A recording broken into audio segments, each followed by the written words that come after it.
Hello, Steve.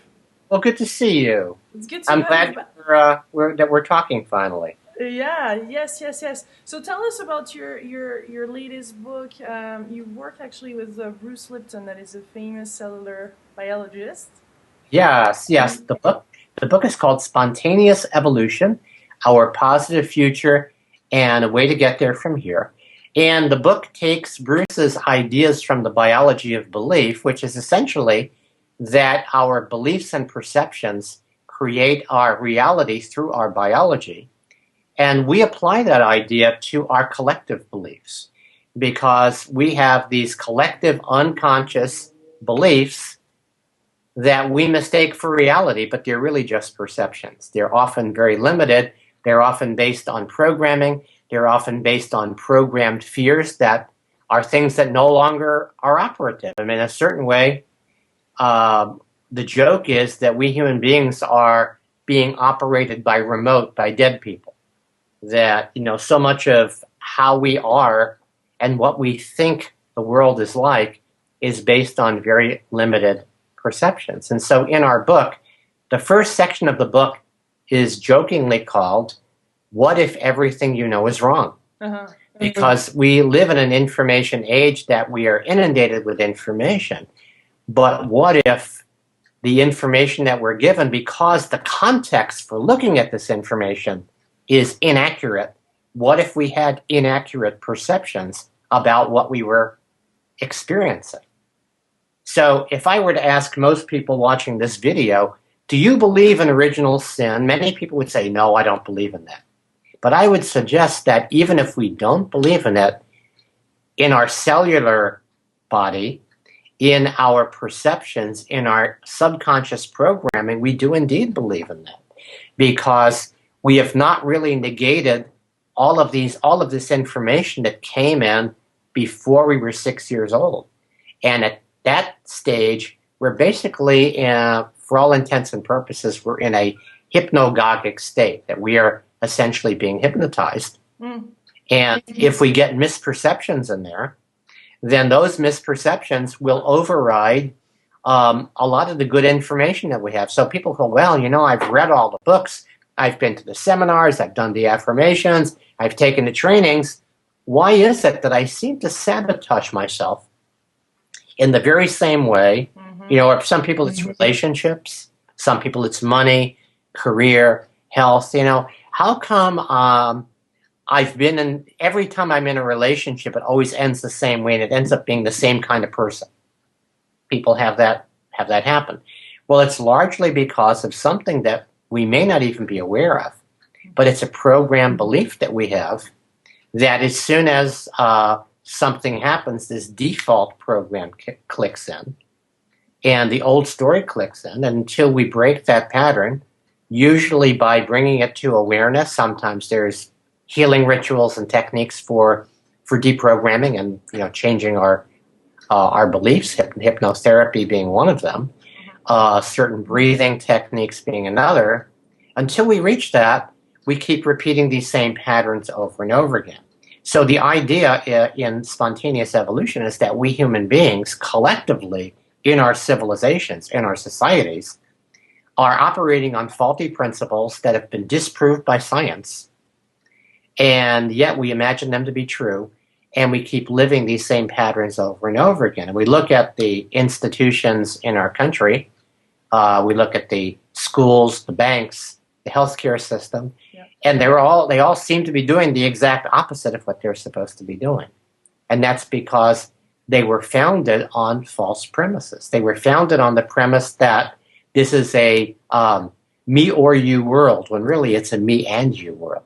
Mm-hmm. That it's not survival of the fittest, it's thrival of the fittingest. Mm-hmm. So as we begin to look at what new science is telling us that most people don't know because they're still teaching the old science, the old belief systems, we begin to recognize that we have a lot more potential individually and collectively than we ever have imagined. And that's really what spontaneous evolution is about. So how was it to work with Bruce Lipton? I mean, and what did you add into this picture? Because Well, Bruce, because you do a lot of laughter, so this is a yeah, serious. We have Steve right now, How did Steve contributed? How did you Well, work with Bruce? well, we became friends about 5.5, 6 years ago, and we began a conversation. Now, my background is in political science. I taught history, political science, studied psychology, spirituality, economics, and so the philosophy, psychology, politics, economics is something that I brought to the conversation. And it was a splendid collaboration because Bruce is an absolute genius. He just downloads this stuff. And I'd come there for sessions and I'd be just awestruck at Bruce. Where's that coming from? He goes, but it rings. Yeah, just download.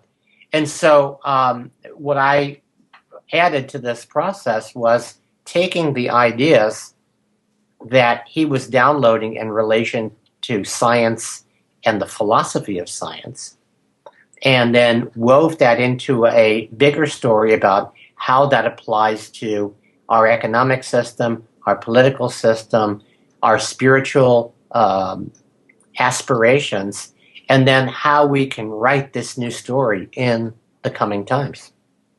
So, but it says spontaneous in the title, so there's nothing much for us to do but to intend, or? Well, interestingly, we call it spontaneous partly because the world of being in the shape that it's in right now really requires a miraculous healing. And the model that we have for miraculous healing is called spontaneous remission. And often when this does occur, people will have a disease. They're told, well, there's nothing more we can do. Just get your affairs in order. And then something happens, and by some divine intervention or miracle, they become well and they become symptom-free. However, in the studies of these, what they call anomalous healings, what they found is that Andrew Weil and his associate Louis Mel Madrona, who wrote a book called Coyote Medicine, in interviewing people who've had these spontaneous remissions and these healings, what he found was that very, very often the healing was preceded by a profound change in belief and a change in actions and behavior based on this shift in belief. So there's always a healing intention. So you're right about that. There is the intention. There's a relief too. There's a release. There's a relief and a release.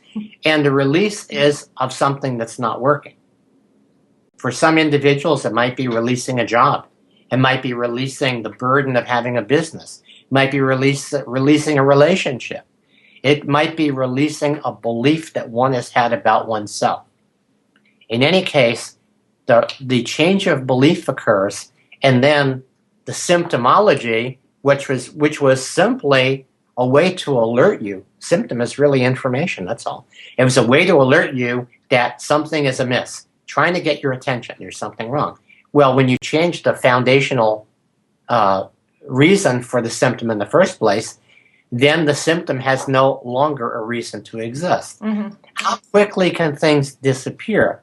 In studies of multiple personalities, people with multiple personality disorder, they have found that one personality can have a disease and the other doesn't. Eye color can change when a person goes from one personality to another. So we see that we tend to think of our physiology as being set. It's how it is. It's how it is. I have this disease, and that's how it is. But as easily as the eye color can change when a different signal is being received, the signal of being that personality and not this one, that's how quickly these physiological problems can transform. Most of us don't know how to do that. We haven't really been taught at school and by our parents how to do that. We haven't been taught. And in fact, you've probably spoken with people who are psychics, right? And they'll often say, when I was a child, I would be able to see this and this and this and this, but I soon learned that I couldn't talk about it. And gradually, or maybe even rapidly, this ability disappeared and they had to relearn it at some other time in their life. because the dominant belief system in our society, which is scientific materialism, says that only the material world is real. All of these other things are figments of our imagination, and since we can't explain it, we will ignore that. But what if we did cultivate the ability to heal? The placebo effect is a good example. In 1/3 of the cases, people given a sugar pill and told it's medicine will get well, simply on the basis of the belief that they're going to get well. Well, why don't we see what that is? How to cultivate that belief? Mm-hmm. How to create the connection between the mind, the emotions, and the physiology? That would be something worthwhile. Of course, we'd put the drug companies out of business, so that would be a problem. Yeah. They'd have to start selling placebos. Well, probably they should, instead of creating more problems that they're actually solving, but that's another story, right? Yes. So what is the process? What is in practical terms, how can we do that? Well, in our daily life? In our book, Spontaneous Evolution, Bruce and I created a 3-step program because, frankly, there's no time for 12 steps. So the 3-step program is simply evolutionary awareness, evolutionary intention, and evolutionary practice. So the awareness is to become aware, first of all, of the new information that's out there that turns the predominant belief systems on their head. That there's now scientific proof that the field and not matter is what controls things. There's scientific proof that it's not survival of the fittest, it's survival of the fittingest. There's scientific proof that it's not our genes, it's our perceptions that is the determinant factor in our health. And there's scientific proof that evolution is not random, but a conscious learning process of life unfolding. Mm-hmm. So first is become aware, and then become aware through curiosity. I wonder what I believe that is a limiting belief and not true. Mm-hmm. What are my limitations? How have I limited myself through my beliefs? So first is awareness. The second is intention, which is to say, now that I know, now that I'm aware, what do I choose? And in our book, Bruce and I use a metaphor, which actually is very close to what's happening right now. And the metaphor is the transformation of the caterpillar into the butterfly. And when the caterpillar begins to make this transformation, inside the caterpillar, cells are dying. Things are falling apart, and it's chaos. And these new cells, called imaginal cells, begin to pop up. And these new cells are the first cells of the new butterfly organism. Right. And at some point, they begin to communicate and connect with one another. They begin to cohere together, and at some point, there's a critical mass, and the caterpillar becomes the butterfly.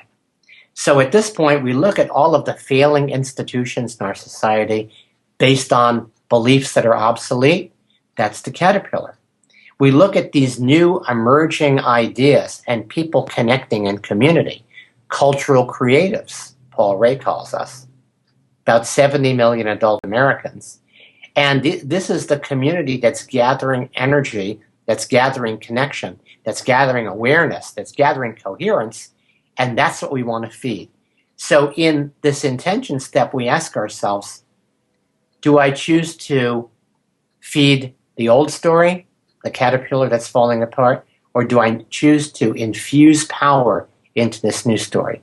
Every point, just as we get to choose whether we feed the wolf of love or the wolf of fear, that's what our choice is in every moment. Am I feeding the old story, the limitation story, or am I feeding this new story that's being born? And then the third step is practice. That is to say, what is it that I do every day or on a regular basis that puts me firmly in this new field, that reminds me that this is what life is about, and withdraws energy from that field? Because we keep these fields alive with our focus and intention. If everybody pulled their attention away from the mass media, for example, and said, you know what, we're not buying it anymore, the mass media would fall apart. There'd be no audience. Mm-hmm. Clearly. So what are some of those essential steps that you think most of us should take, even though if I guess there's some individuals and individual ones, but what are some of those practical steps? Well, the first very practical step is at the first sign of irregular hilarity, at the first sign of distress, simply begin breathing slowly, changing your breathing patterns.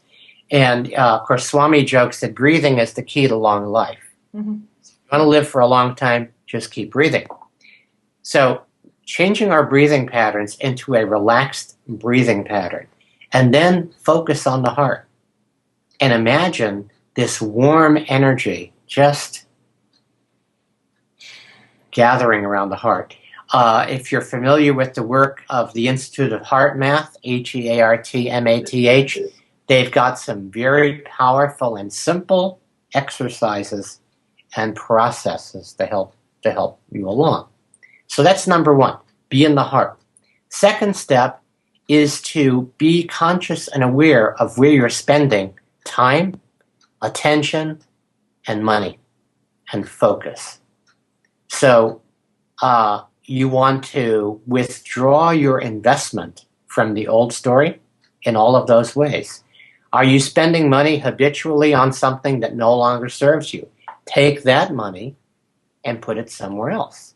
You know, if the 70 million people who are tuned into this new understanding, those 70 million people switched just $100 a year, not very much money, that would be $7 billion. It's not much, but it's a start. Mm-hmm. $7 billion shifted from the caterpillar economy to the butterfly economy. Mm-hmm. And finally, build your community. Build connections with other people. It's sharing. In our culture over the last 75 years, we've gone from a front porch society where you're out on your front porch and you see neighbors walking by, to a backyard society. Yeah. Where your privacy is fenced in. Mm-hmm. And so we've gotten in the habit. Same with driving a car. We're driving our car. Why? Because we enjoy the privacy of being in that car by ourselves, just like 5 million other people who are commuting. Mm-hmm. So begin to connect with community. We can connect with community locally. Very important to connect locally. We call it the outer net. We get a lot of good information on the internet, but how about sharing it on the outer net, face-to-face with other people? And I'm involved in some very, very interesting projects related to bringing people from different political polarities together in respectful conversation.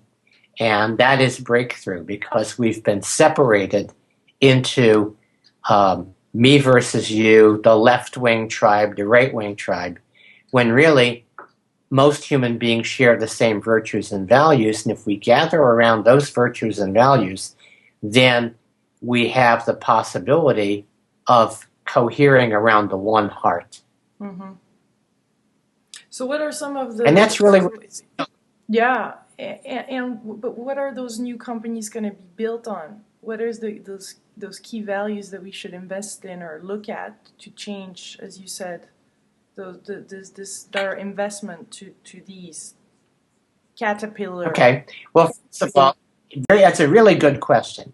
And first of all, if we look at the economy that just recently fell apart, it was based on speculation. It was based on taking money out of the system, extracting resources rather than building resources. So what is the economy? The economy is simply a way of exchanging energy. So if we want to look at what the new economy is, we have to ask ourselves, what's valuable? Mm-hmm. What is really valuable? And what we find is really valuable is energy. That is the energy from the sun, which for our purposes is infinite. The sun provides all the energy that we need on this planet, and all we have to do with our technology is learn how to magnetize and magnify and capture that energy. Even oil, Tom Hartman wrote a book called The Last Hours of Ancient Sunlight, and oil is just old sunlight that's been stored in the earth. So pretty much every source of energy is some form of solar energy. So now we want to bring together all of the scientific resources on the planet and work together to create abundant, renewable energy. There's so much of it that we don't need armies to defend it. Okay, so energy is important. Any real economy has to be based on the renewable resource of food that comes out of the ground. So local growing of food is very, very important because it provides fresher food, it provides cleaner food, you're not using energy to transport it, and it's empowering people to be locally self-sufficient. The third aspect of economy, we call it love. Love is the connection between us, and through the power of love, we find that we're not using our energy to work against one another, but we're using our energy to work together. Mm-hmm. And that is nurturance as well. Imagine if the joke that Swami tells sometimes is he read about a guy who was unwanted as a child, and now he's wanted in 12 states. So the idea is that when we love and nourish and care for our children as a resource for the future, then what happens is that we create greater happiness on the planet. Mm-hmm. The other factor, finally, is imagination.